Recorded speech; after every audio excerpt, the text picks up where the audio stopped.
All right. Welcome, everybody, to the Run.down. I am not Sam, as you may have noticed. I'm Schwen. But I'm subbing in for Sam because he's lazy and he's slacking. And he took the night off just like half of the fucking Knicks roster did tonight. But as always, we are here with Tyrese. That is at London City on Twitter. Tyrese, how are you? Doing good.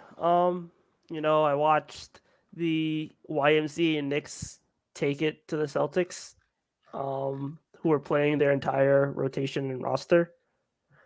And Yeah. people will act like that's not significant, but I Yeah. know the truth. And Joe Mazzulla was coaching like it was Game 7 of the finals or something. That was fun. I'm also joined. Dude, he really was. I'm sorry to interrupt you. Yeah. I was saying that on the timeline, like, yeah, I'm Jeff and Frank Barry, y'all know me.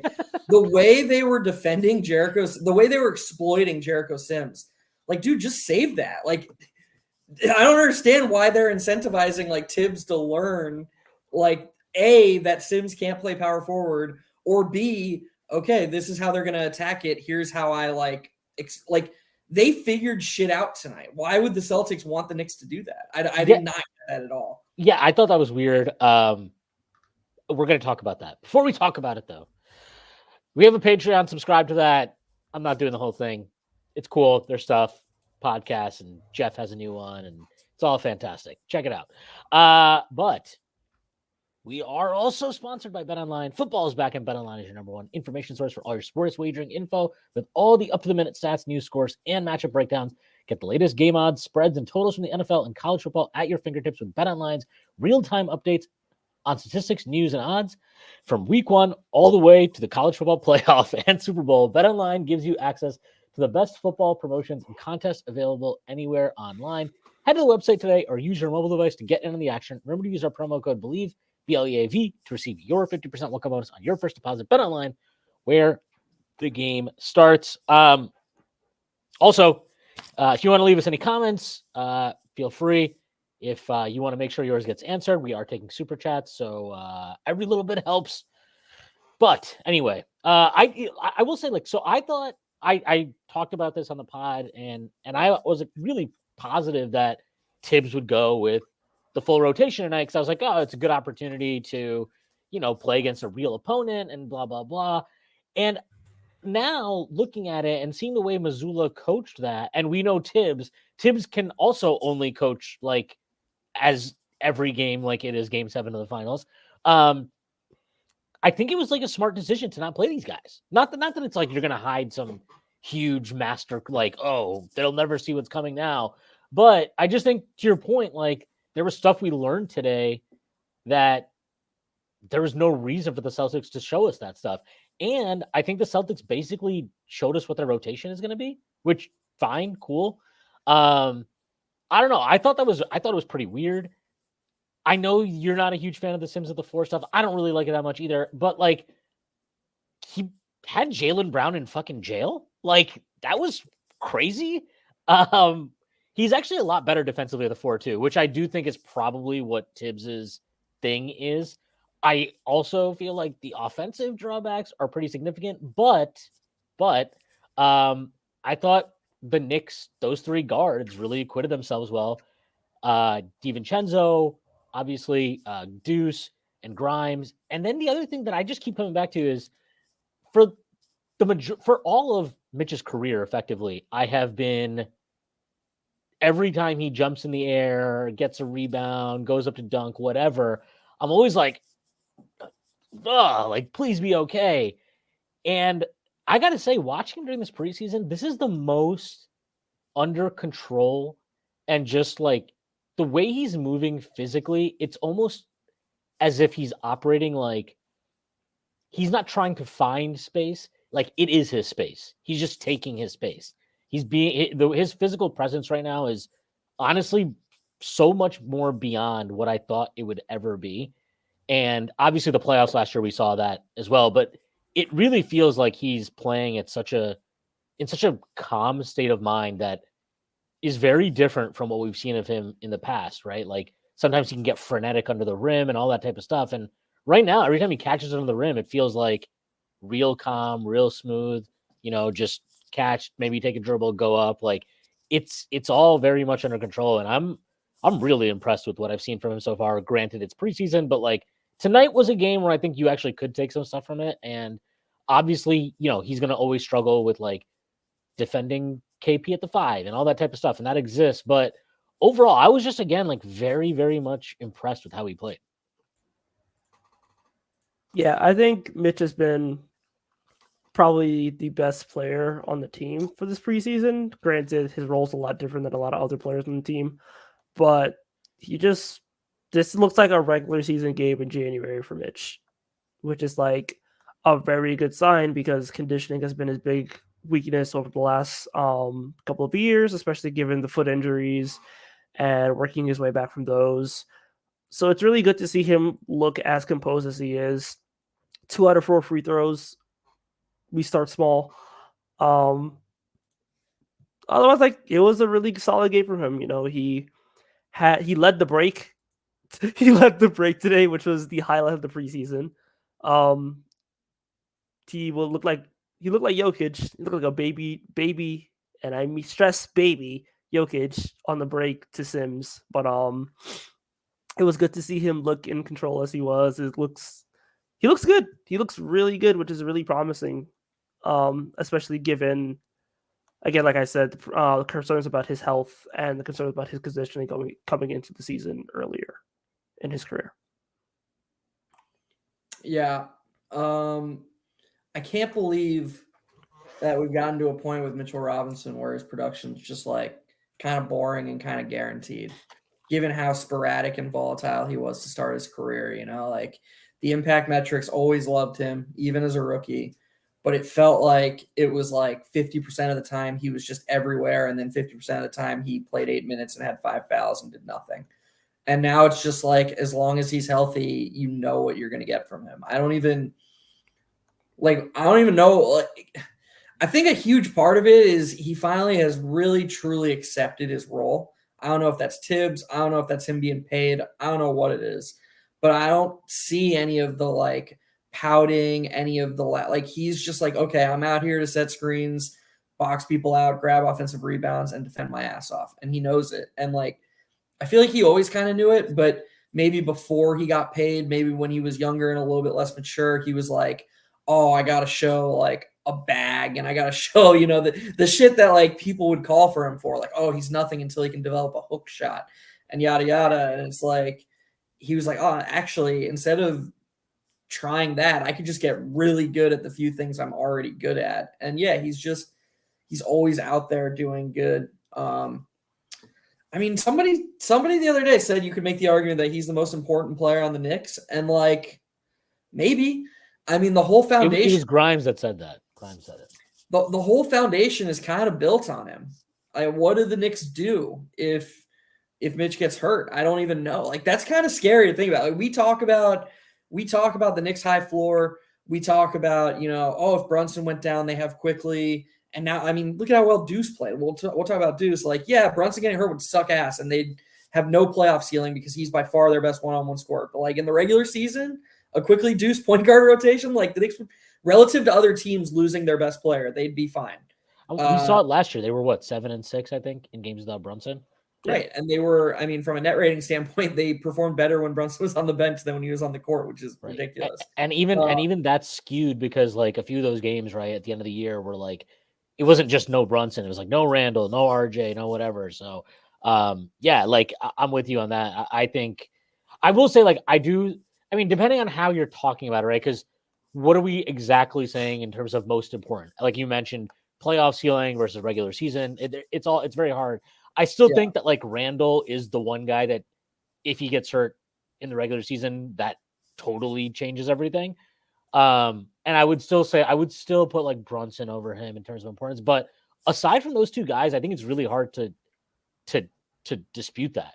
To your point, like he's that important to this team, and like it's kind of why the conversations around him are so stupid. Where I don't care, like people want to judge centers on like their individual skills, right? Like you saw that list today, and every fucking list that comes out, it's like, oh, Mitch is like the 20th best center. He's the 28th best center. He's the 16th best center. I'm like, you can tell me that there are almost no centers in the league that if you swap them in on the Knicks for Mitchell Robinson, that we would be as good or better. Very, very few. Like, and don't tell me like, okay, if you want to say like Embiid and Jokic, like that shit doesn't count. We're obviously not talking about those guys.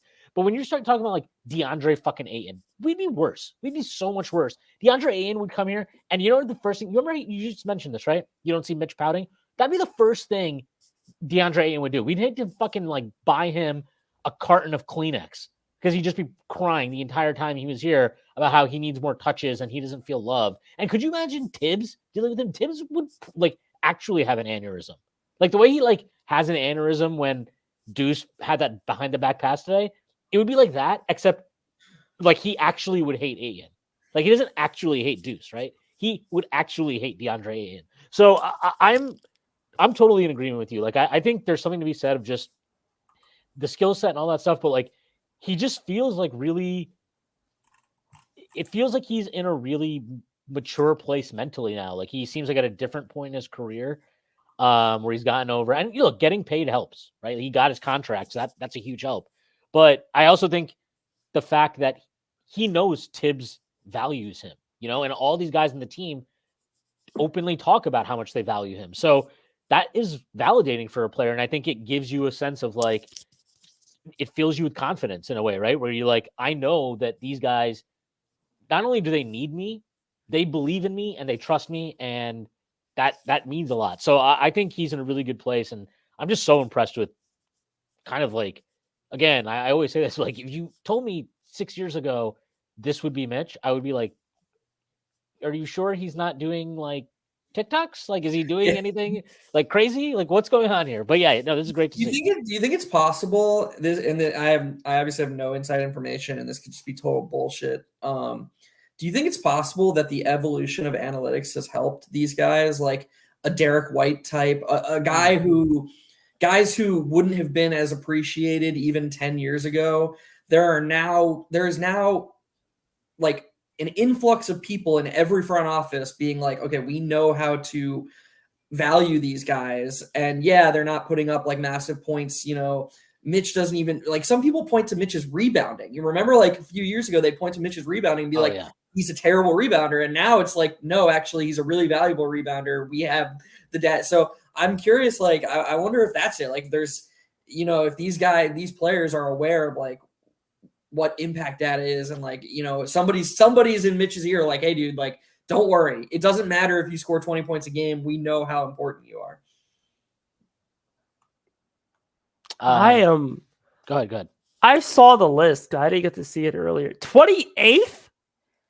I honestly, like, I get like the top guys or whatever, right? Like the Sabonis one is always weird because there's playoff, whatever. But like, I get it, right? Sabonis, and then you have Embiid, Jokic. Like, I get those guys. But then you're like, it's like, oh, fucking, again, DeAndre Ayton is the one that just like drives me. Like, if you actually think DeAndre Ayton is a better NBA center right now, if your goal is to win basketball games, that he's a better center than Mitchell Robinson, you don't know basketball. Like, you don't. And maybe Ayton's going to get back to being the guy he was when they made the finals, which was like, I mean, I remember me and Tyrese talking about at that time, like that was like he was everything. He was bought into a lower usage role. He's obviously a really good pick and roll player. He's a more complete scorer than Mitch. And his ability to execute basically every defensive coverage was amazing, but he doesn't do any of that now. And he's like, I mean, his whole thing is dominating, and he's like, he keeps talking about how he's loved now in Portland. I'm like, nobody loves you. Like, I promise you, nobody fucking loves you. It's going to give it like 2 months, give it like a month. And I promise you, Simons and Sharp and Scoot Henderson are going to have like a group chat, and they're going to be like, this guy fucking sucks. I hate playing with him. Can we like get Chauncey to fucking get him traded or something? But yeah, like he's just an underappreciated player. And I think that goes for a lot of Knicks. That just because of the way this roster has been constructed, and kind of like, I mean, we have talked about this extensively about like one of the frustrations with Tibbs is how defined the roles are for players. But in some ways, I think the definition he has given to what he wants from these roles has allowed guys to slot in. And unfortunately for some of them, that means they're undervalued. Like we've talked about quickly a bunch, but a guy who played great today was Quentin Grimes. And I think Quentin Grimes, even though I feel like Grimes kind of gets more credit than a lot of other guys, but I guess it still can does. start us if you want. What was that? It was a South Park clip. But like Twitter's I still feel like he doesn't get enough credit. And I mean, the season turned on what he did, and it's like, this is when people are like, oh, well, he shot poorly from 3 and Josh Hart shot better in the playoffs. It's like, yeah, that doesn't matter. And none of it matters because he's just, I mean, today, again, he did the thing, right? Where he's just like, Tatum's trying to dance on him. And he's like, no, give me that ball right now. He's great. And if he can just bring the confidence he plays with when he has to take shots, if he can do that when he's playing with the starters and RJ and Brunson and Randall are there, it'll be such a massive boost for this team because when he gets volume up from 3, I feel like we never lose those games ever. Like he's just and all it takes. It is important to point out, like if we're talking regular season basketball here, it's hard for Grimes he doesn't know on any given night if he's going to shoot twice or if he's going to shoot 10 times. And that is a drawback of the current scheme. It's not like and part of it is on Grimes. He was a little passive with the starters in those first 2 games. He needs to fire more. But if we're being frank, there is this does reveal a chink in the armor of this, this scheme that, got us to 117 offensive rating last year, tied for 3rd in the league. There are rhythm issues for guys outside of Randall and Brunson, in my opinion. I think that's fair. Ultimately, there's a happy medium between like getting Grimes involved and also him having to like take the shots that he's supposed to take. And hopefully they're able to find it throughout the season. But like when your 4th guy can legitimately go off for like 20, that's a huge boon. Especially like given the fact that he does it so effectively for range as well. And how good he is defensively. He just is such an X factor for this team. I think a lot of people have like pegged him as the X factor for the next season overall. I don't know how much I would agree with that, but I can understand the rationale because like if Grimes is, let's say he's like Kentavious Caldwell-Pope light, where like he is hyper efficient from 3, very good defender who you could put on like 1 to 3 and is able to like get the shots up he's supposed to get up and also is efficient the way that like, a lot of us can be efficient. And also he could do more stuff off the dribble. He could do more stuff as a passer compared to KCP. So that ceiling is attainable for him, I think. And if he's able to reach it or at least get some semi close to it this season, like sky's the limit, truly. So can we I'd like you two to go first because I do think it's going to end up being me versus you two. Can we address this Jordan Bub question? Because I'm very curious. I think it's going to end up being me versus you two. So let's. Okay, so this is Jordan Bub. So Jordan Bub asked, I like that we're a panel, by the way. Very esteemed panel that we have here. Is anyone on the panel? Yeah. Is anyone on the panel afraid of the Celtics? Fuck no. Okay, I just do I think we are better than the Celtics? No. Yes. Do I think if you asked me like, would they be a heavy favorite against us and would I be comfortable betting the Knicks to win a series against them? No. But I'm not scared of them. Like I don't think that we should go into a series and be like, oh my God, like what are we going to do? I don't feel that way really about any team we play. That doesn't mean I think we're a championship contender or that I think we're like some title favorite, but I'm not scared of anybody we play. And quite frankly, Boston more so than Milwaukee is a matchup that I think has obvious avenues for us to exploit. Like we will beat them up on the glass. That will happen. We will be able to keep them out of the paint because they can't fucking dribble. Like now, is it hard to keep up with, when they're shooting the 3 well and all that stuff? Of course, like they are super talented and all that stuff is true. But I just feel like this team is always going to be prone to super volatility even within games because the nature of what they're looking to do offensively is that like 3-point shooting is super volatile. So when it's going well, you saw to start this game, they look like the greatest basketball team ever.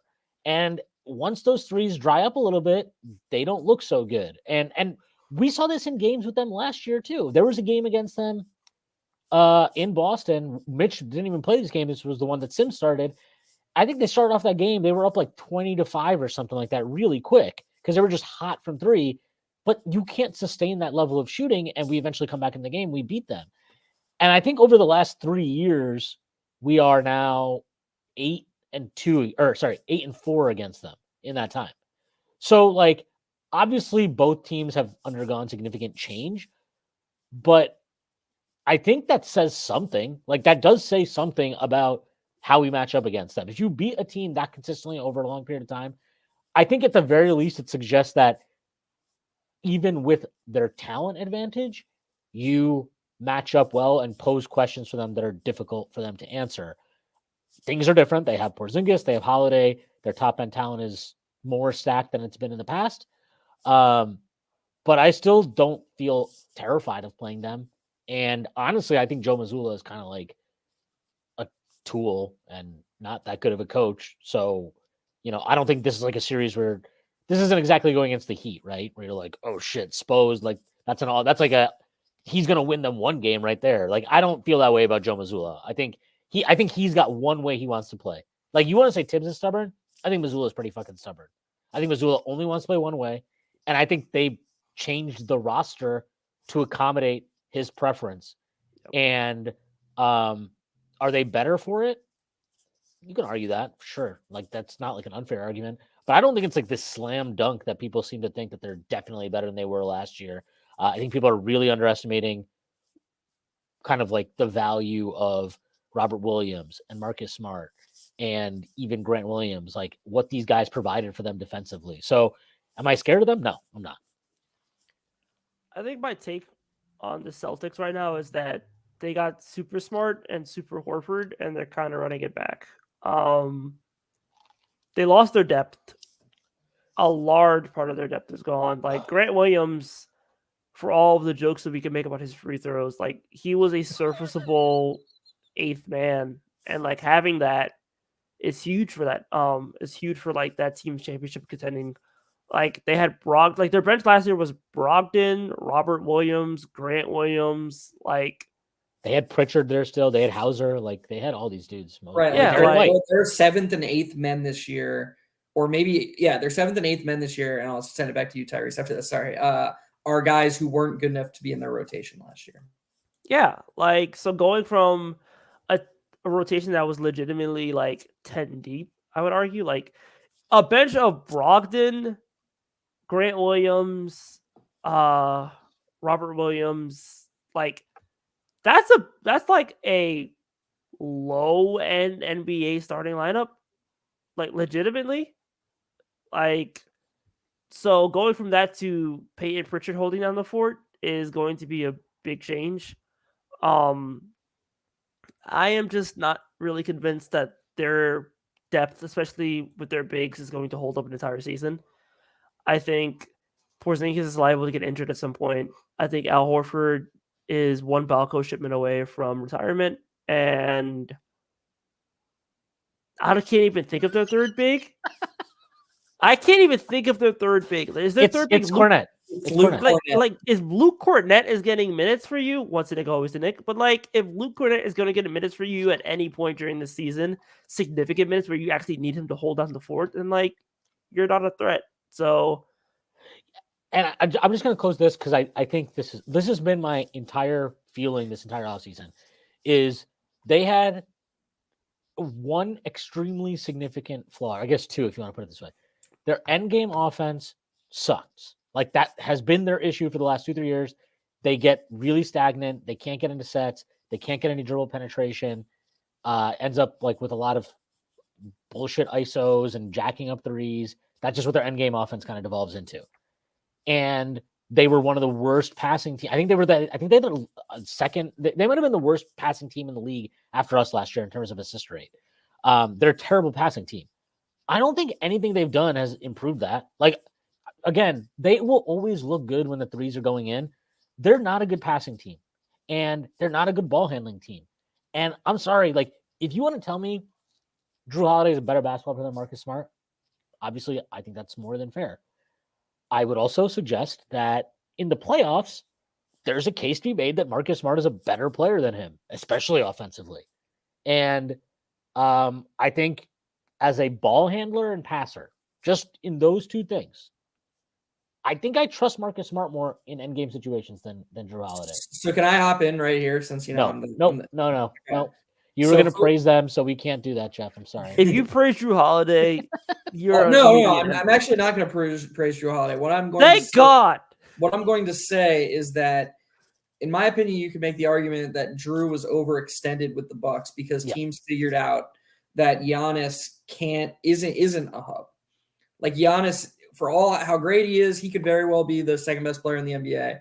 The idea that he's better than Jokic right now is a pun intended joke to me. Wow. But, crazy racism over here. Yeah, Giannis is incredible, but he's not a hub. And with Middleton battling injuries the last 2 seasons, Drew Holiday was playing 40-plus minutes a game, and they were like, go be kind of our number one option. That's not Drew Holiday. That's not what he is. And so, yes, his like biggest flaw trying to initiate offense and creating shots for himself were heavily exposed. That's like not why he's a good player. Maybe putting him in a lineup with more space, in a lineup with Jason Tatum and a lineup with Jaylen Brown, maybe he can just go back to being Drew Holiday in the playoffs. And I'm not saying he's like great. I'm not saying like whatever, but maybe he'll be what Marcus Smart was, like because he won't have to do as much. So I hear that, and I do think like there's something to be said for that. My thing with this is like he's always been a higher usage player than Marcus Smart, always in his career. So he can take a backseat offensively, but he's still going to be a 20-plus usage guy. That's part of the deal when you get Drew Holiday. And ultimately, I think the main issue with the Celtics has been like Marcus Smart. Let's say he's a worse ball handler initiator than Drew Holiday, right? But their problem has been that they don't have a good enough one, and therefore they have to extend Jason Tatum, right? They have to extend Jaylen Brown. And as talented and as good as Drew Holiday and Porzingis are, I don't think that solves that. Like maybe it gives them better spacing. They have guys that can create more when they spray the ball out to them, whatever you want to call it. But like, I still think fundamentally what they are lacking is still there. Now they are more talented. And so what I feel like the bet they're making is more or less is maybe it's not a sum is the sum is not as great as the parts or whatever, right? Like it's like the whole is less than the sum of the yes, right. So like I think they might believe that, but they're also like, but even 90% of what the sum should be is better than anybody else's 100%. And that's not an unreasonable bet to make because that top 4, and then look, we keep saying top 4. I think Derek White's a hell of a player. Like include Derek White in there. Like that's not an unreasonable bet to make.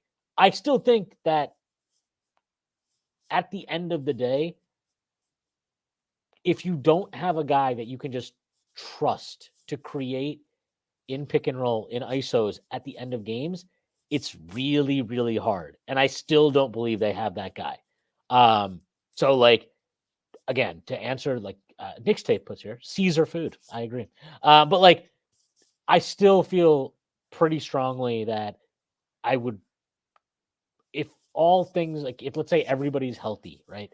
I would still take the Bucks over them in the East. I still think I'll bet on the top end talent because as good as the Celtics top end talent is, I'm taking Dame and I'm taking Giannis, especially offensively in terms of Dame, like how those two guys play off each other.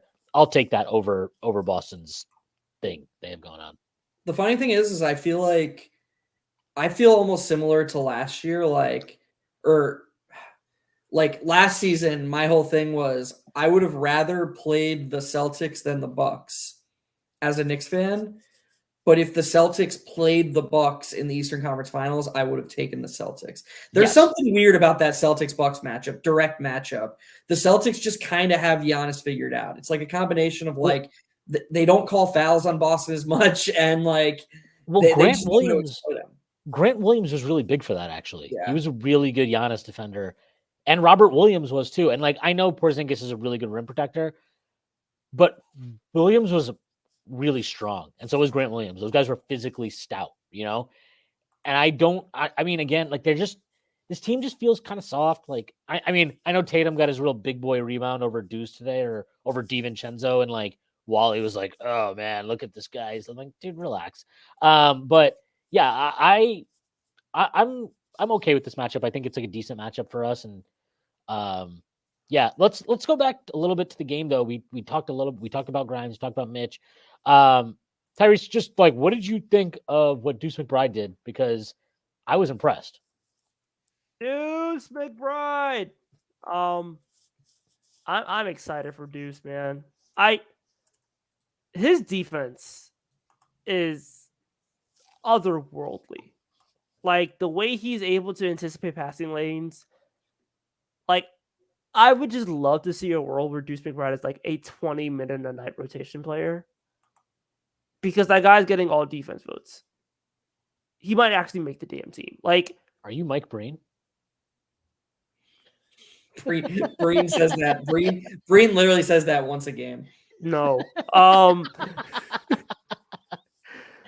I honestly, he's right because like that defense is special, and if he could just be a neutral on offense, like you're looking at somebody who could legitimately play themselves into like a starter on like a championship team, if not just like a very key rotation player. Like he just looked in control. He looked like he knew what he was doing. Obviously, he's playing against like the Celtics, so he's not going to put up the sexy stats, but like I don't know how you don't come away from that game feeling incredibly impressed about Deuce. Especially just like you already knew his defense was there. Like if his offense could just get a bit better.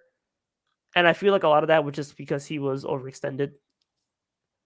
But like, man, I am so excited to watch Deuce play. And I hope he gets an opportunity. Yeah, get ready for his 370 minutes played this season, Tyrese. I know.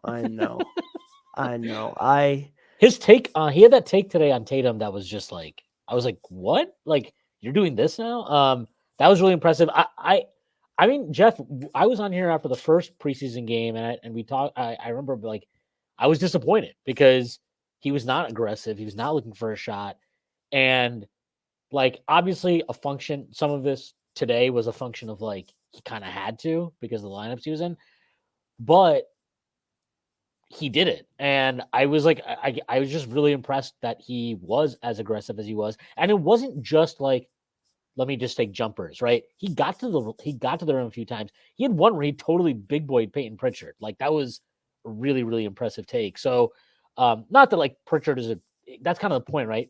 Pritchard is a guy he should be able to capitalize on, and he did.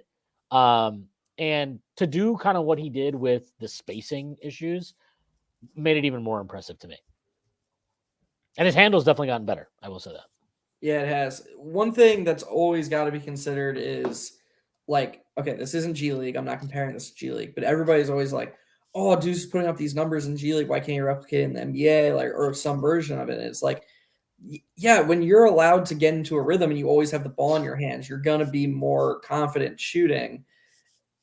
Deuce has yet to, in his 2 seasons, figure out how to develop a rhythm playing off ball a ton, and not touching the ball. And that's really that's his next step. And if he gets there, he's already a rotation player, like with what he does on defense. And like, he's not killing you on offense, even if he doesn't touch the ball, because he's just not like he's not like a high volume and efficient guy. He's just there, like he knows what he's doing. And he understands how to like space the floor and all that. Right. Exactly. That's what I'm saying. Yeah.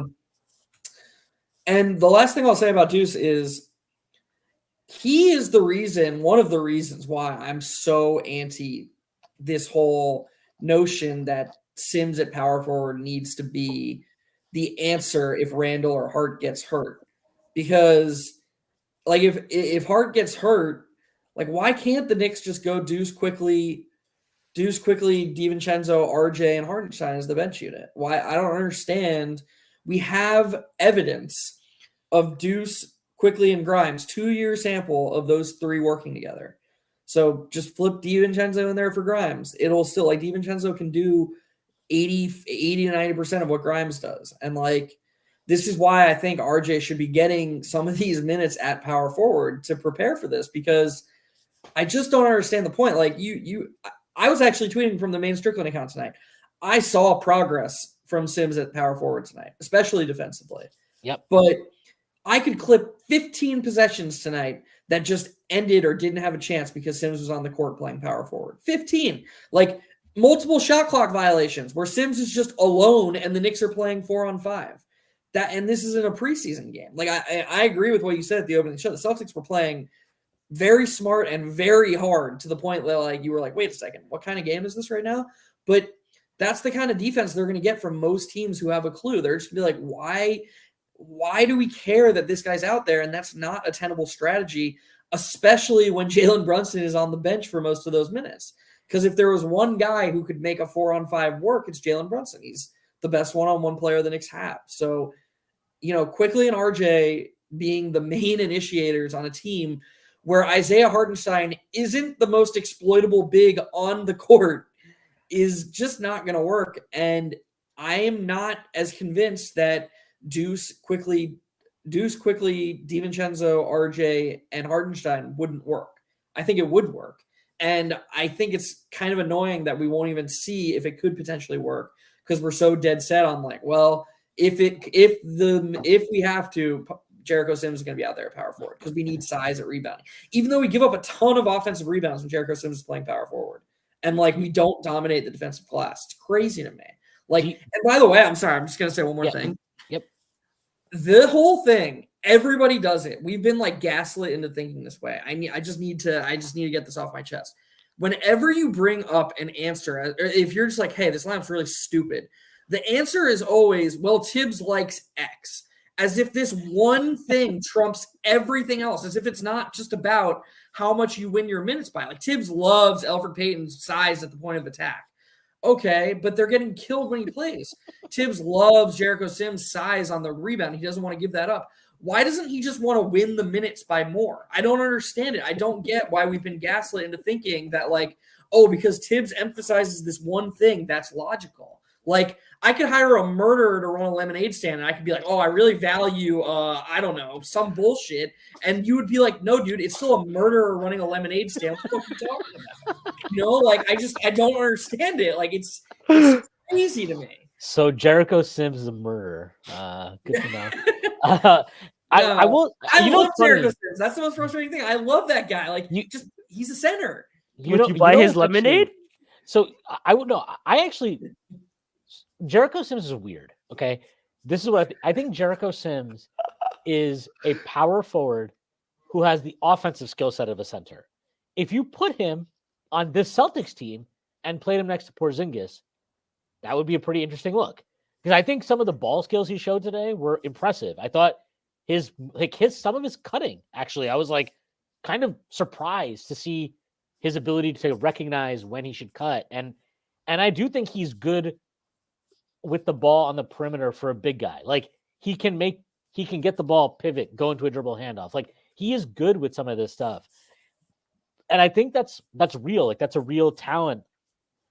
But unless Tibbs wants to try Randall at the 5, it doesn't really matter. Like you're not going to utilize, you're not going to even come close to getting the utility that you're looking for out of him. Because I will say defensively, man, I can't stop. I really like what he was doing to Jaylen Brown was incredible. Like honestly incredible. There was that one possession where Brown straight up tried to ISO on him for like 10 seconds, went absolutely nowhere, had to pick up his dribble at the free throw line, and then I think he like threw it out to Porzingis like 25 feet beyond the arc. And he hit Tatum, and Tatum nailed a contested 3. Oh, right. That was the one on Grimes. Right, yeah.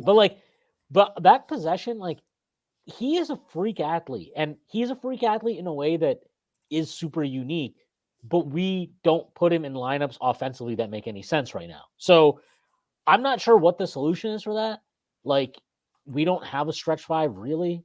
Definitely not one that Tibbs is going to trust. So it is what it is. But yeah, I mean, look, I get your point, and all I will say is that I know that the Knicks, like, I understand that when you take Obi Toppin or Tyrese Halliburton, that means you're not good at drafting. But I would say aside from that, like, they've done a decent job with, guys like Quickly and Grimes and Deuce and Sims and, all Trevor of these, Keels. Yeah, Trevor Keels, amazing pick. But like, no, really, those four guys though, to whatever extent, I don't want to debate like what are they role players, whatever. But those guys, to all varying levels, are like rotation caliber NBA players, and that's not nothing. That's especially in the case of like Sims, you get him at the 58th pick. It's basically an undrafted guy. You know what I mean? Like, he may as well be an undrafted guy. So that's really legit. And then obviously Deuce. With Deuce, it's just about making shots. Like, if he makes shots, that guy's a super positive rotation player who he's not as versatile as Quickly, because I still don't think the on the ball game is at that level. And I don't know if it's ever going to be, but he's very similar in terms of like, he slots in very nicely next to a lot of guards. And you saw today, like, Drew Holiday is one of the strongest guards in the league.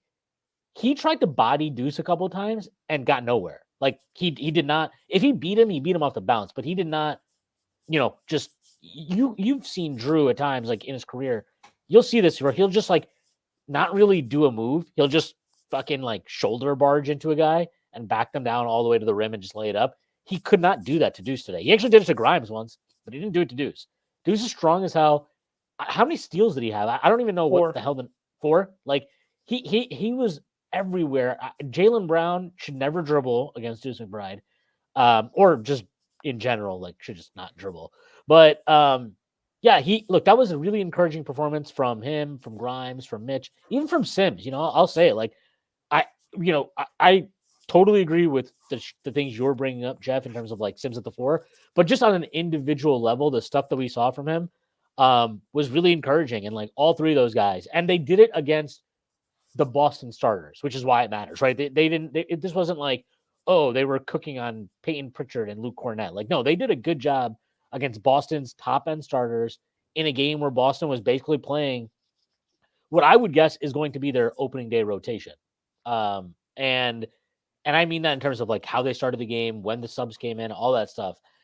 It was really impressive. And from those four guys specifically. And like, that was cool to see. And obviously Mitch as well, but like, I do want to just pour one out though. Want to pour one out for the people that are like, well, what if Evan Fournier can carve out a role for himself this year?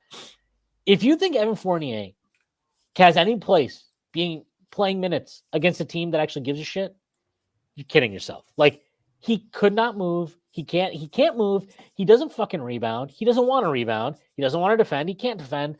He won't take threes half the time for some reason now, unless he dribbles and then takes a step back. He takes the dumbest floaters I've ever seen. He plays with blinders on when he puts the ball on the deck. I will say, like, I was a little bit concerned after the first 2 preseason games. So it was very nice today to see Tibbs make it very clear, like, there is a delineation between Evan Fournier and the 9 rotation players we have, and the 2 situational guys in Deuce and Sims. So that was cool. Thoughts on Fournier? And then also, we haven't talked about him at all. I really liked what I saw from DiVincenzo tonight as well. I mean, Fournier exists. Isaiah Roby better. Isaiah Roby was cooking tonight. Low key. Everett Fournier or Isaiah Roby minutes. Who are you taking? Roby. Okay. Just glad to be in agreement. I would take you over Evan Fournier minutes. I take Jeff over Evan Fournier minutes. All right. I would take Drew. Maybe. I don't know. Definitely not taking Stacy over Evan though, unfortunately. Sam's probably stronger than Evan Fournier, so yeah. I mean, Sam is also probably taller. He's not, but he is tall. 6'5", whatever. I just add an inch to height every time I talk about Sam's height. I thought an encouraging thing about DiVincenzo's game tonight was like, there's this thing in Tibbs' offense where like so a guy gets hurt, like you see it all the time. A guy gets hurt and you expect the pecking order to increase like progressively or like linearly. So like if you're the third option, oh, this guy, the top option's out, so you're going to become the second option. But really, somebody just takes the number one option spot, and then everything else stays the same. You know, like, and so like you watch DiVincenzo play with guys that he's clearly ahead of in the pecking order, and you're like, God, is he just going to play his same role while like Deuce McBride carries a 35 usage for this game because that's how Tibbs' offense works? And I really liked how he got himself involved and like is seeming to like find ways to get himself involved on both ends within the structure of the offense. Like he's not forcing it. It seems very fluid. It seems very natural, but I like that he's shooting more willingly. He shot a couple deep ones today, and he's got the first one he made was like a 28-footer. Yeah, that was yeah.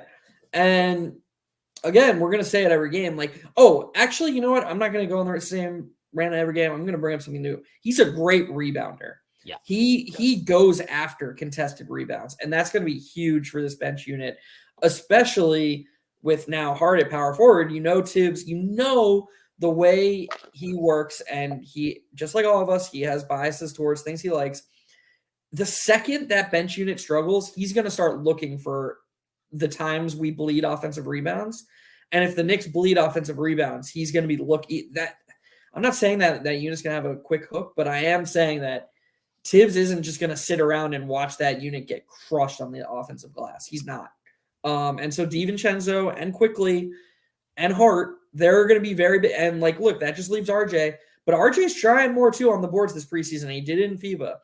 And whatever his motivation is, if it's because he likes getting out in transition more and he knows that if he grabs the rebound, that's his best chance of getting out in transition, whatever.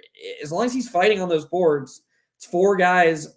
They need to all be together and they need to be fighting on the boards because, like I said, he's not just going to, oh, shucks. Yeah, this is our lineup, and I don't care that we're ceding offensive rebounds. It's going to infuriate him if that's what happens. Yeah, no, I mean, I totally agree. I just think, so watching him play, I was like, it feels like he's introducing some like Warriors chaos into our lineups. Like, no, I will just try some weird dribble handoff thing. And I'm like, are you sure that's a good idea? And he just does it. I would like if he made a layup at some point. That would be cool. But no, for real, like I think the fact that I don't think he's a primary, I don't really love him running pick and rolls, but sometimes you just need a guy to do some shit. And he seems to understand when it's time for him to just do some shit, where it's like, okay, nothing's happening. I have the ball. I have to try to make something happen. I like that. I like the confidence he plays with. Like, it's not always good decisions. He made a couple of dumb passes today. And some of that also has to do with the spacing and whatever. We don't need to keep like hammering this point home that the lineups are weird. But like, he's just willing to do things and put the ball on the deck and make plays. And we know one thing that Tibbs hates and simultaneously loves. Like, he hates guys that are indecisive. He will always give you more benefit of the doubt if you make a mistake, but that mistake is done in like a very forceful, confident way. Like, he hates guys that are tentative, right? So if you fuck up, but it's a loud mistake, he's probably more apt to like give you a little more rope than he is otherwise. But yeah, man, like I think this DiVincenzo signing is going to be good. The other part, and I don't think people are giving this enough credit, is he's 26. Like, he's probably going to get better. He's entering his prime years. They have him locked up on a pretty nice deal. The bigger thing too is like, you got to understand, this was a guy who a lot of people thought was, I'm not saying he was on the cusp of stardom or something. He never was. But people were talking about him entering his fourth year in the league is like, no, this is a guy who can take a really serious step, right? He can take a really big step this year. But he was coming off an injury, and I think that injury really set him back a full season. So even when he came back, he wasn't good that year at all. obviously they trade him to Sacramento. That entire weird thing happens there. He ends up in Golden State. He had a really good year last year in Golden State. And that was kind of that was the year that he got his legs under him, right? After did he have an ACL? Is that what it was? It was like a foot. Was it a foot? Okay. It was Whatever it was, but you could tell like he was obviously moving much better physically last year, but it would not surprise me if like it's even better now, because generally sometimes that's just how it works. And also like, he kind of lost a year of his development in a lot of ways. So I think I really am bullish on this signing. I like how he fits. I think people really underestimate too. Your team has a personality, and it's important to like add players that add to that and fit in. And I just think he's such an easy, like, he just makes sense with everybody on this team, both on the court and just like as a personality and in the locker room. Like, it just makes sense. And I really like this addition. Are we a little too undersized? Maybe. It was kind of funny to see, like, it is really funny to see how guard heavy this team is. Like Brunson, Quickly, Deuce, DiVincenzo, and then like even our wings are guard size, right? Like Grimes and Hart. But it's a fun team. I don't know. I was really encouraged by what I saw from DiVincenzo today. His defense was really good. He picked Drew Holiday clean on one play today. He was very impressive to me. His defense, like between him and Quickly and Deuce, like our guard defense is probably among the best in the league. So I'm very, very excited to see this team. And I'm even more excited than I was now to see DiVincenzo. I just thought his first two games was kind of like, felt like he was feeling it out. Today felt very much like, and again, obviously the fact that we're shorthanded is part of it, but he definitely seemed more aggressive and more comfortable calling his own number and trying to make things happen. I also think that the fact that this team plays bigger, I think everybody in the rotation plays bigger than they are. Especially in the case of like guys like Grimes and Quickly and Deuce, where like they're 6'1", 6'3", 6'5", or whatever, but like they play like a position above their height, which is huge for the defensive ceiling of this team when you're able to throw them on multiple bodies, multiple types of positions. Back to DiVincenzo though, like I loved the signing when it happened. I was very bullish, to use a Schwinn word, on the signing, as well, just because of the ceiling that he gives as a shooter, what he can do as a defender, his ability to do things as a secondary creator, and also his ability to generate events, because this team doesn't really generate events. And I feel like the fact that he's able to gamble makes it so that other people in the team are more likely to gamble as well, because they have that protection in DiVincenzo.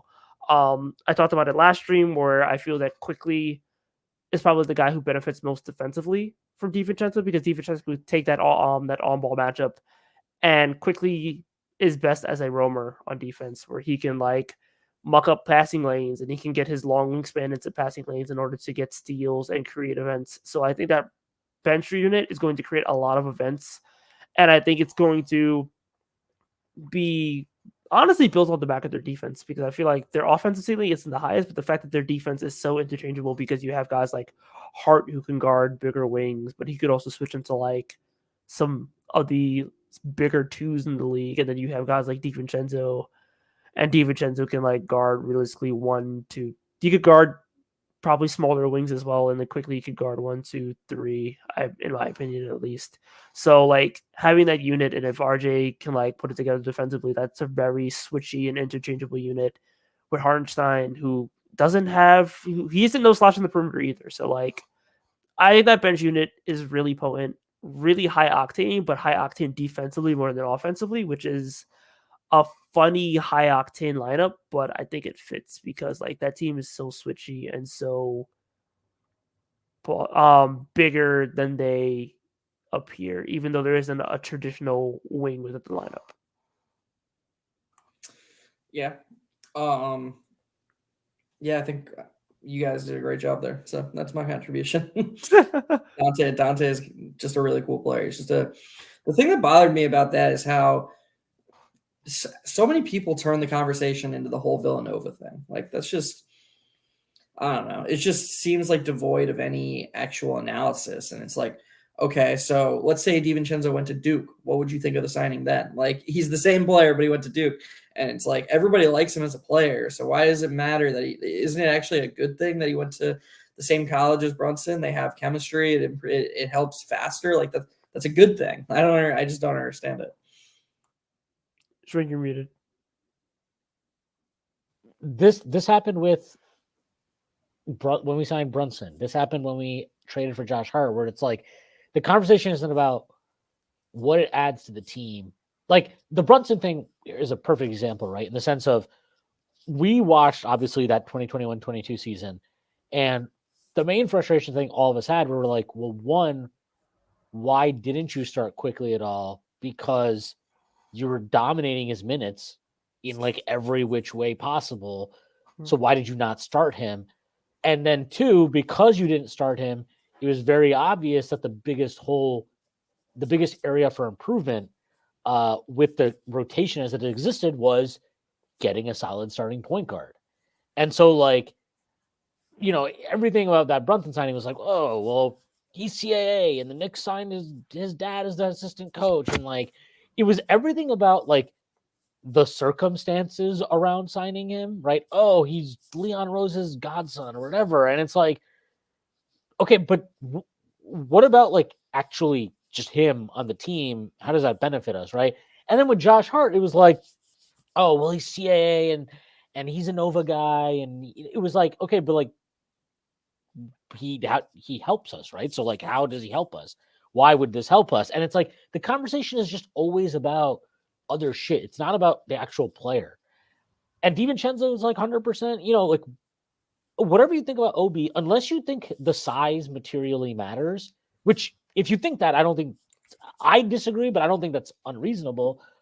If you don't think the size materially matters, then what do you think the Knicks actually downgraded on? Because to me, the OB leak out stuff barely mattered last season. If you're 3-point shooting, DiVincenzo clearly is a better 3-point shooter than Obi. He's definitely a better ball handler. He is a better perimeter defender.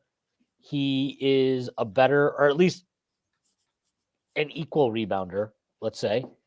Like, there's really nothing here that to me is like, well, I've seen people call it like a lateral move, and I'm like, I just don't see that. Like, I think this is like a pretty clear upgrade for very specifically how the Knicks play. If you want to say like we could have gotten more into OB if we did X, Y, and Z thing, sure, fine. But we weren't going to do X, Y, and Z thing. We have Tibbs, our coach. We play a certain way. This is how we're going to do it. Teams have to make tough calls, and teams have to establish an identity. And it's important that once you establish an identity, if you're adding players to that you're cognizant of it. The Knicks already learned that lesson with Cam Reddish. Cam Reddish never made sense on this team. Tibbs would never adapt to him. And to be fair to Tibbs, you know, cheers to Tibbs, like, he knew who exactly that motherfucker was. He knew exactly who Cam Reddish was the day that he came in. And he must have, like, I bet he probably watched Cam Reddish like once in college when he was like the president of basketball operations of Minnesota. And he probably watched one game and was like, fuck this guy. Like, no shot. I'm never like, this guy sucks. But they learned a lesson from that. Like, I think they learned a lesson from that where it's like, okay, well, if we're going to stick with Tibbs, there's certain guys, personality wise, player type wise, skill set wise, that makes sense. That he will play, that he will feel comfortable playing and will actually get a good return on investment. DiVincenzo, he just checks off all the boxes there. And to your point, Jeff, he checks off the boxes of like, I don't think there's going to be some long adaptation period with him, right? Like, he has a connection with guys on this team. And even like, I don't know, we haven't seen him and Quickly play much together, but I'd be fucking shocked if they're not awesome together. I'd be shocked if him and Brunson aren't awesome together, or if he can't play well at the 2 next to RJ at the 3, or if he can't play well at the 2 next to Grimes at the 3, or like whatever the combination of players. I just have a hard time believing that DiVincenzo isn't going to be a good fit. Like, even Julius, right? Like, I think he'll play really well off Julius. It's kind of, I don't want to say it's a no-brainer, But like once we kind of started getting connected with him in free agency, I was like, yeah, I see it. That's fine. And I was not, and I never believed the whole like, well, if we add DiVincenzo, like, guess that means we got to make another move now for something else. I'm like, what if he's just replacing Obi? I think that's possible. Which obviously that's what it's turned out to be. So we'll see how it turns out. But yeah, I'm very encouraged by what I saw from him, and honestly, I'm very encouraged by what I saw from almost everybody that mattered tonight. Like, Just aside from, yeah.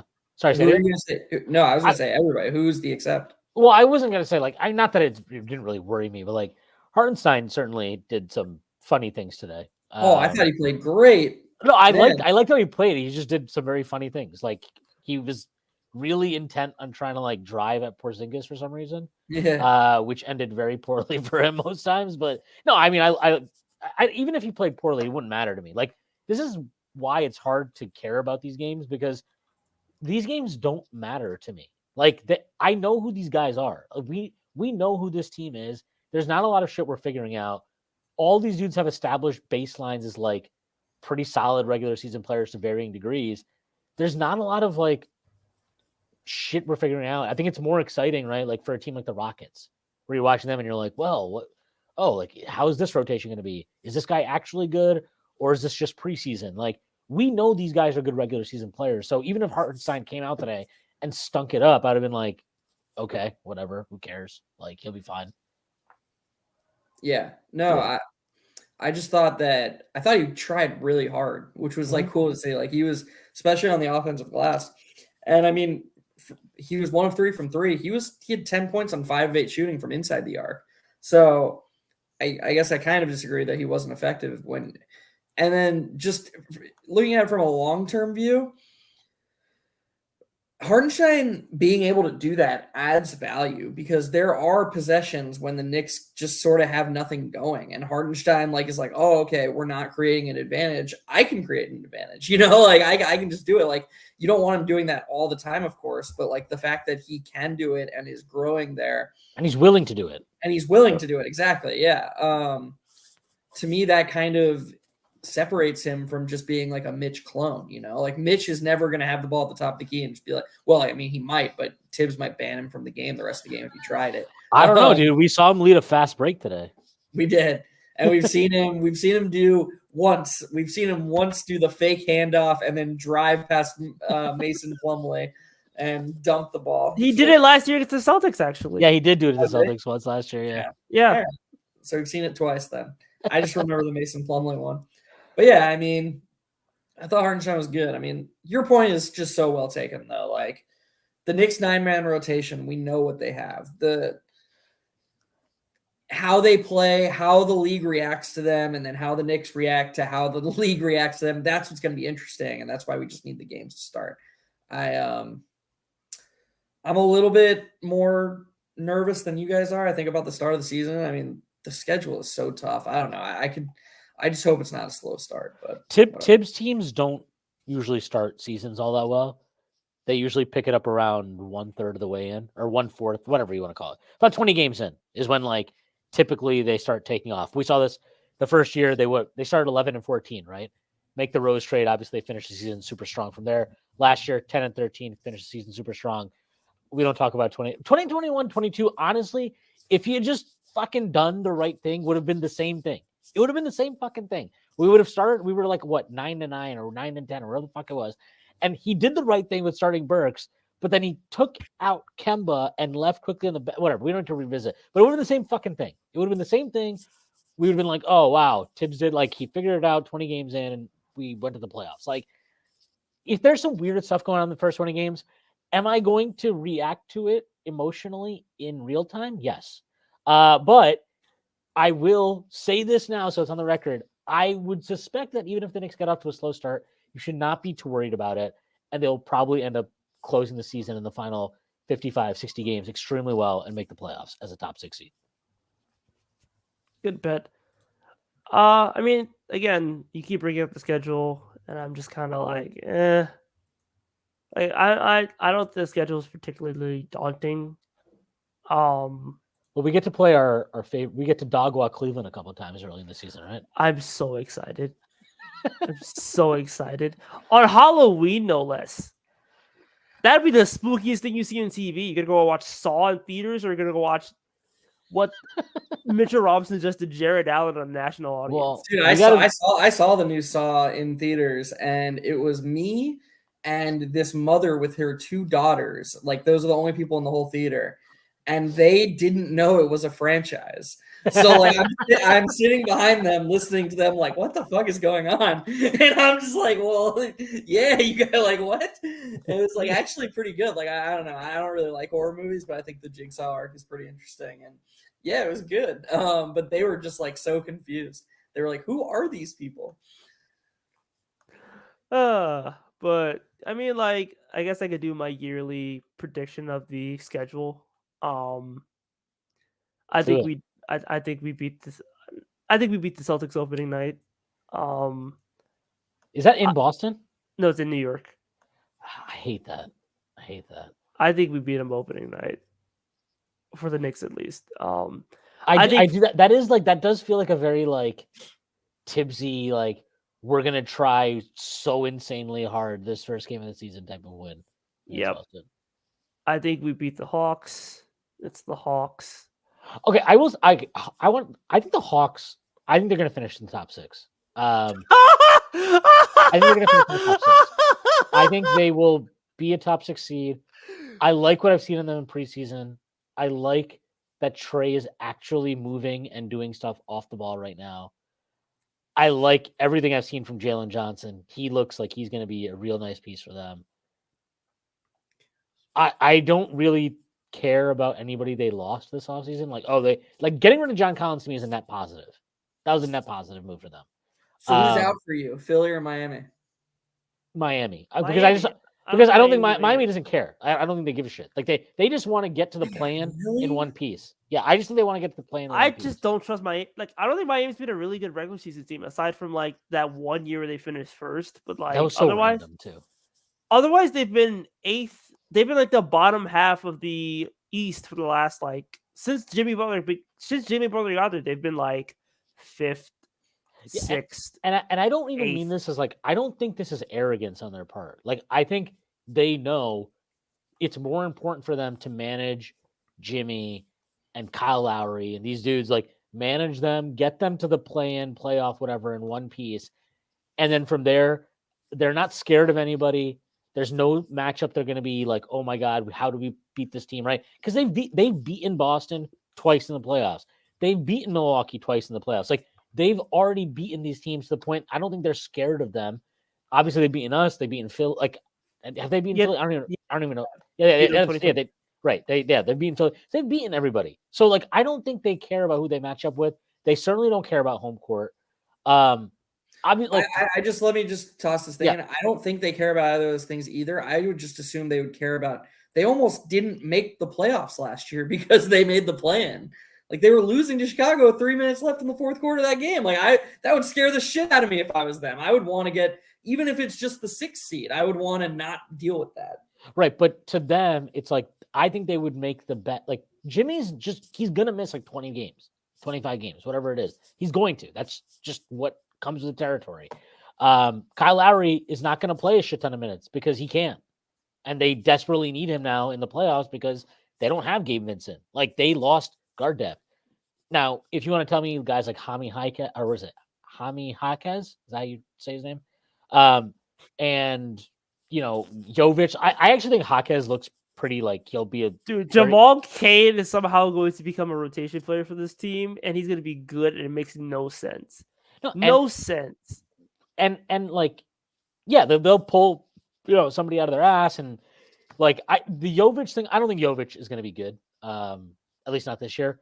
I think Haikes will like be a player for them, slot in, give them like a solid 15 minutes a night or whatever it is. But ultimately, on aggregate, I just feel like teams like New York, Atlanta, Philly, those 3 teams very specifically are the ones I think they'll be competing with. And those teams feel like they're going to be just trying a lot harder in the regular season than Miami will. or like we already know the Knicks will. Like we know that Tim is going to treat every game like it's, fucking, or as I guess as Wally would put it, just one of the great game sevens of all time between the Cavs and the Celtics in 2008, according to him. But like, it was a great showdown. Like it was a LeBron great did. showdown. I don't know if I would call it. He called it like one of the all-time memorable game sevens. It's like, all right, buddy, like you playing in a game seven does not make it all-time memorable. um, but yeah, like I don't know. I don't know if you guys have seen the Hawks in preseason. All I'm saying is like, I love shitting on the Hawks. I don't think this justifies some of their bigger moves they've made, but I like what I've seen, and I like Quinn Snyder as a coach. I think he's a guy who knows how to win games in the regular season. I do think there's a little bit of Marty Schottenheimer about him, where he gets to the playoffs and he's not quite as good. But in the regular season, that guy knows how to win games, and I think that matters. And I do kind of like the Trey is motivated arc, not in the sense of like it's all like justified what he's been criticized for, but I do believe that he'll be like real motivated this season to prove the haters wrong. And I feel like Quinn Snyder has buy-in from him to do shit off ball that no other coach has gotten him to do. Yeah, they're still finishing 8th. I don't care. I mean, you can have faith in the Hawks all you want to. That team. They played like shit last year. And what were they? 42 and 40? Yeah, something like that. Okay. Like, I think they will not be as super shitty to start the year and have weird vibes going on and want to fire their coach the way they did to start last season. And that's, to me, like 3 or 4 more wins. And that is a top 6 seed. I just don't trust their depth. I don't think they really have any. What did they lose that you're worried about? I mean, I just don't think they had a big lot John of Collins guy? Oh, I don't think they had a lot of talent. I mean, they've got. I mean, I'm sorry, Tyrese, but outside their starting 5, they've got Bogdanovich, Bay, and Okongwu coming up. I mean, that's and AJ Griffin. And that's 8 or 9 deep right there. AJ Griffin isn't going to play. Yes, he is. What do you mean? He's going to play like 15, 17. Like, he was barely playing, even with Quinn Snyder. Yeah, but he actually played less under Quinn Snyder, by the way, especially at the end of the season. But like, he's going to play. He's going to play.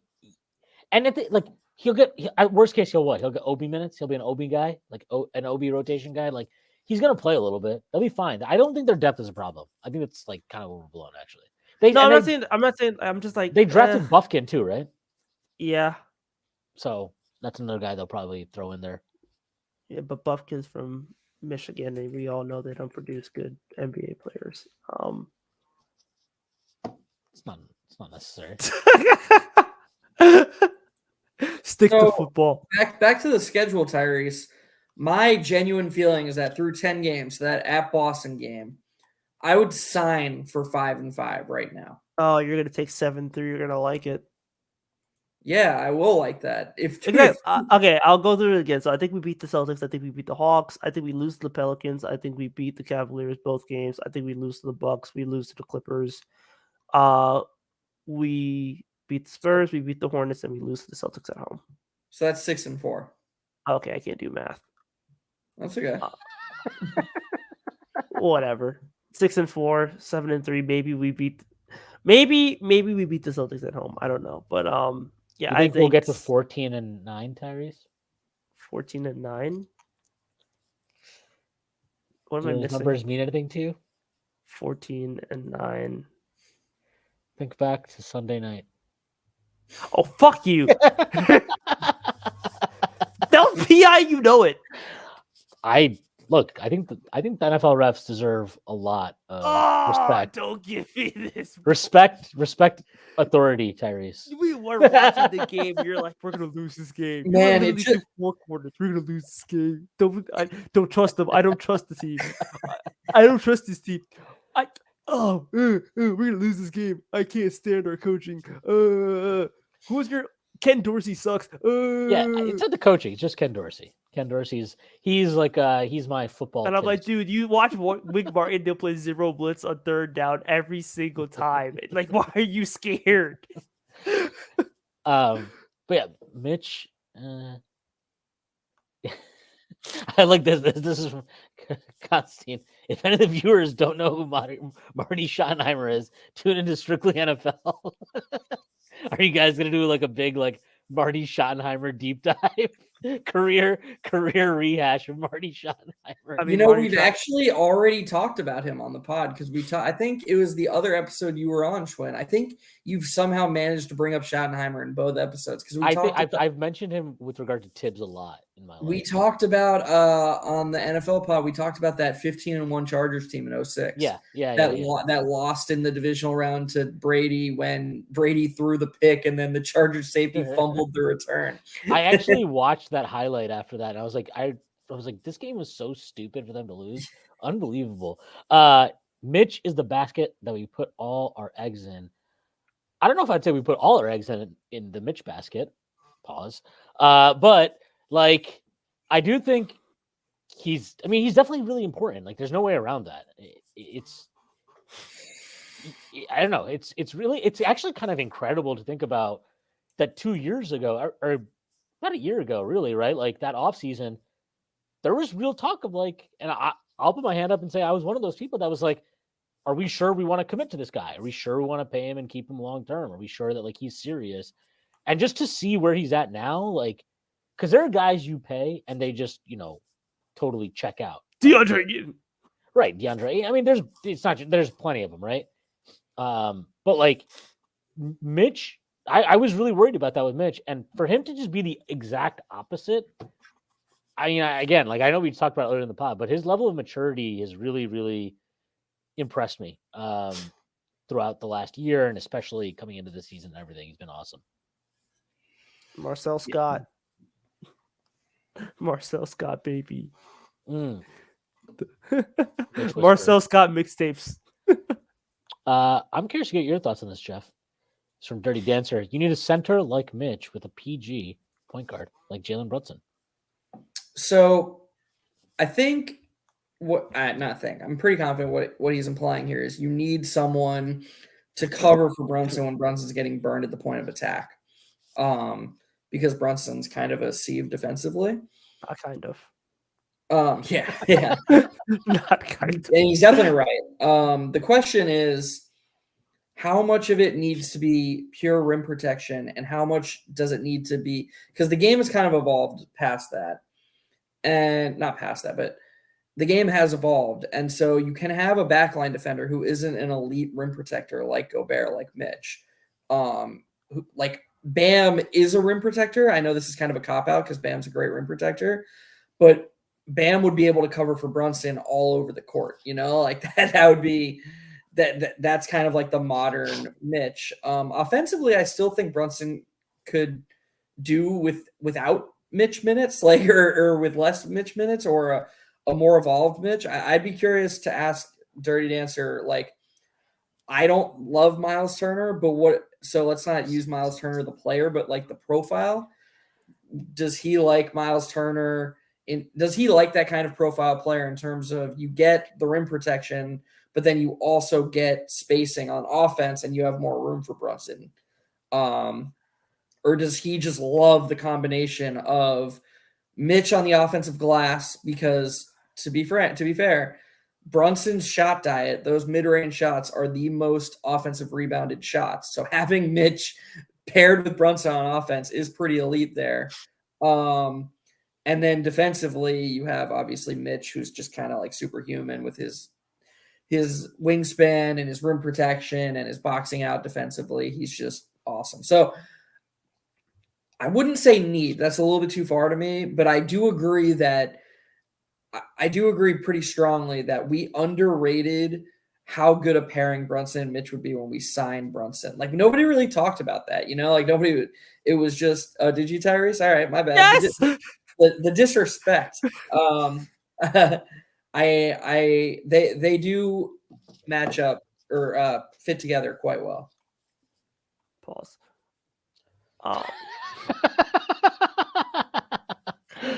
This is what Dirty Dancer said, by the way, Jeff. He said Turner doesn't rebound enough for me. Yeah, I can see that. That's why they got Obi, the great power forward rebounder, and Obi Toppin. Man, the Pacers are going to be Mr. Freak a leak out himself. They're gonna be interesting to watch, dude. Did you see the clip from tonight, Tyrese?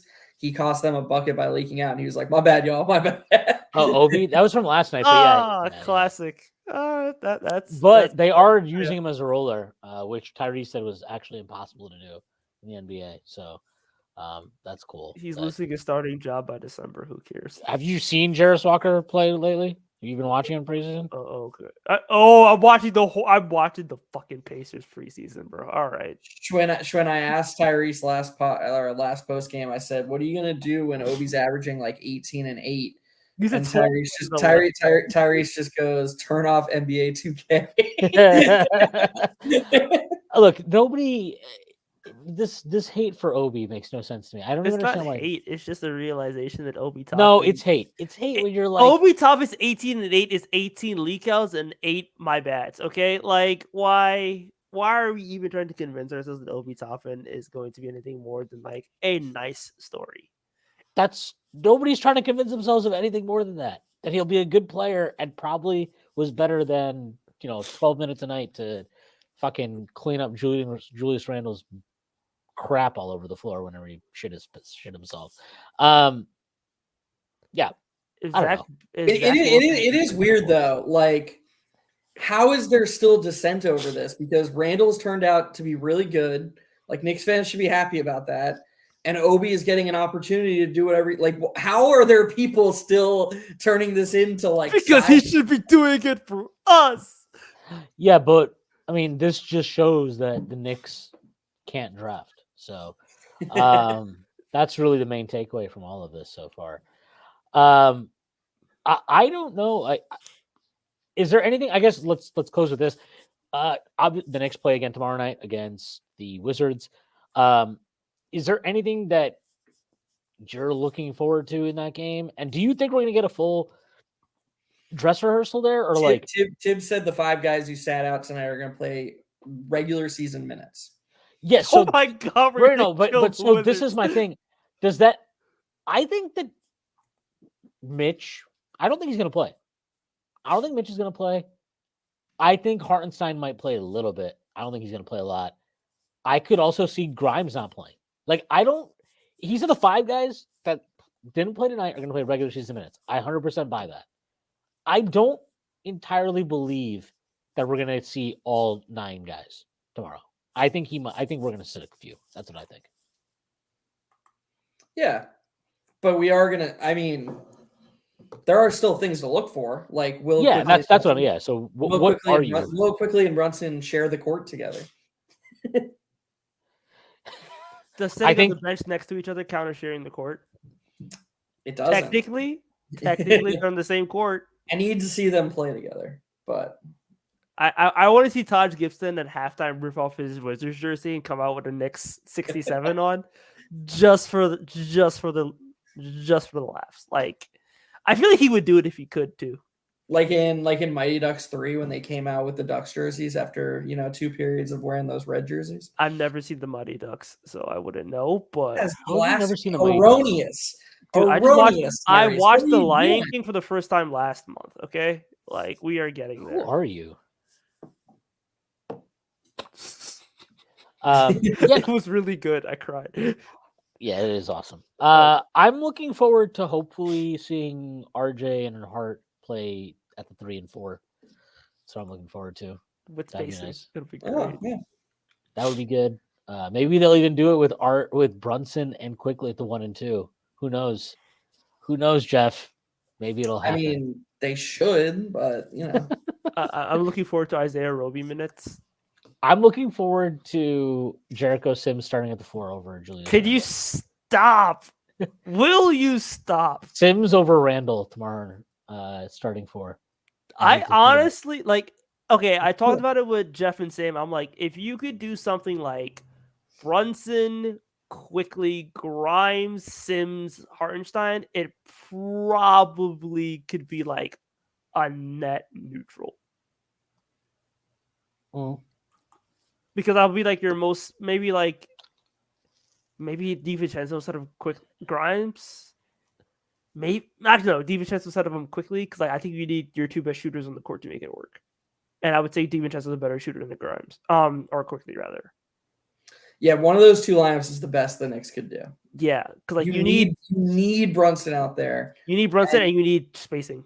You're saying with Sims Sims at the 4. He was trying to build the best Sims at power forward lineup. Yeah, I think there is like a viable path to it being neutral or slightly positive, but it's like, why are you trying so hard to construct this lineup? He locked up the GDP of a small nation today. Okay, maybe we have to. Maybe just maybe Tom Thibodeau has a plan.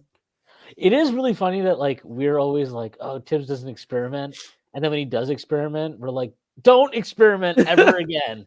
Never experiment. Only stick to the rivers and the lakes that you're used to. All right. I don't think there's anything else for us left, or anything left for us to discuss, other than if you guys want to debate where you were the night that Leon Rose committed the atrocity of drafting Obi Toppin over Tyrese Halliburton. I was doing the pod with y'all. And I was like, they're gonna fucking draft Obi Tyrese Toppin. had a meltdown, is what happened. I'm like, they're gonna fucking draft Obi Toppin. Are you kidding? I was heated. I was like, Devin Vassell's right there. Well, it was funnier when they drafted quickly because people were just like, this is a huge reach. How could they do this? Nepotism, Kentucky, CAA. You were like, oh, hey, cool. And I'm like, yeah, I liked quickly. I thought it was a really good I'm prospect. shocked they drafted quickly in the first round. No, because we thought it was Balmaro because it was before the trade. Yeah, it was the trade because they made the trade. And I was like, what the fuck Look, are we doing? OKC, I like what they're doing, but are we sure they're a good drafting team when they traded both the Quickly and McDaniels pick on the same night? Who can say? I mean, they also just traded Jeremiah Earl Robinson Earl, and that was part of the Deuce and Rokovitis trade. So you know what? We're just beginning OKC in trades every time we trade with them, which has kind of been hilarious. I do like that. Like, this is just another thing where having no morals gets you to the top. Like Sam Presti's the best because he's just like scummy and doesn't care. Well, I mean, like, I don't know. It's just like nobody would touch Kevin Porter, and Sam Presti's like, I'll touch him. Like 2 second-round picks, baby. You gotta do it. So I actually I don't care that they did it. Like, I genuinely don't. Like, I understand that people will be like turned off by the optics of it and whatever. But like, in terms of if you're running a business and it's just like a pure value play here and you're not even keeping the guy, I think it's fine. What annoys me is, that like another team, if it was the Knicks or if it was like, I don't know, the Lakers or some if another team did this exact same transaction, the reaction would be so different to it.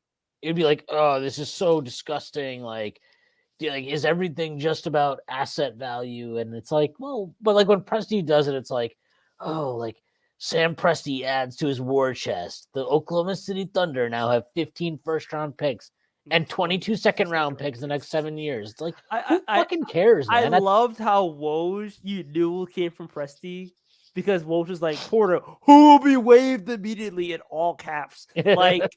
Like, yeah, we know, dude. Like, come on, Sam. Sam Presti really needed 2 second-round picks. Do you guys remember when Leon did the sit-down with like Alan Hahn on MSG? That tweet where Woj listed out, 15 first-round picks. It reminded me of when Hahn was like, wait, Leon, tell me how many picks you got. And Leon like tells him how many picks he has. He's like, whoa, that's a lot. I was like, oh shit, yeah. Good job, Alan. Hard-hitting news. All right. This is silly now. All right, let's end it here. Jeff, anything you want to close with? Anything you want people to know about? Any potential new venture that you're looking to? Okay. I appreciate it. Yeah, me and XJ started a podcast / media called Hot Hand Theory. If you don't follow us on Twitter, feel free to follow us. I'm still going to be doing a bunch of stuff for Strickland. I hopefully have an article coming out soon. But yeah, we're really excited about it. Our first pod episode drops next Tuesday. We're going to be recording this weekend. And then we're going to have weekly episodes for the full season. And it's about Knicks. It's about NBA. We have kind of a unique format. We're looking at about an hour. We're going to have guests, RAS, just a couple for the first season. We're really just trying to like establish what we're doing with the episodes, but Schwinn hopefully is going to be one of the guests for this first season. And yeah, we're really excited. I'm doing a lot of stuff on Twitter that you've seen me do for Strickland, making threads. And yeah, we're really excited about it. So we'd appreciate any support. Definitely. We'll be looking out for that. And best of luck to both you and X-Ray on that. Should be exciting stuff. Tyrese. Oh yeah, for sure. Shit. Tyrese, anything that you want to get off your chest before we get out of here? I love Ken Dorsey. I think he's an innovative offensive mind. I truly feel that the Bills have a chance to win the Super Bowl with him running their offense. And there totally was a DPI in that last play because somehow, some way, the NFL refs remained fair, unbiased, and completely correct in every decision that they make. And we should never question, we should never doubt, we should never assume that they don't know what they're doing, because even with the gift of instant replay and an entire base of operations in New York City, they somehow managed to do the job independently on their own. Go NFL refs, you go. I agree. NFL refs doing a really good job. They did a really good job of ruling that Saquon didn't go out of bounds on his own backwards, which should mean a running clock. So really good job by them giving the Giants a stop clock there. But they only call things one way. Whatever. The Giants are victims. We're getting Drake May. Who cares? The Giants are very much victims. The big market of Buffalo, obviously, getting the favorable whistle here. All right, enough I'm football. watching Wide Right all night tonight just for this. You've got to, because you weren't fucking alive for it. Okay, I have nothing to plug. I will just plug Hot Hand Theory. I will plug check out Strictly NFL. There may be a really cool guest. I was on it this week. That should be dropping tomorrow. I have nothing to plug personally. So I'm going to promote BetOnline, the greatest sponsor of all time. Thanks for everybody that's been in the chat tonight. Thanks for rocking with us, and thank you for everything. So hope everybody's a great night, and we will see you tomorrow.